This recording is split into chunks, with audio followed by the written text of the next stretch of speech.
ঘুমন্ত বিড়ালের চেইন নিয়ে বানর পালিয়ে গেল। বিড়াল রেগে বানরকে খুঁজতে লাগল। চালাক বানর লুকিয়ে বিড়ালের গায়ে কাঁঠাল ছুঁড়ে মেরে বেহুশ করে দিল। অসহায় বিড়ালের সব পশম নিয়ে বানর বসার গদি বানাল।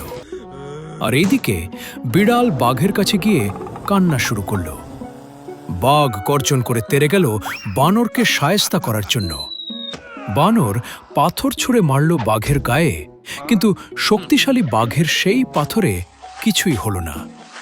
বানর এবার রাস্তায় গর্ত করে রাখল।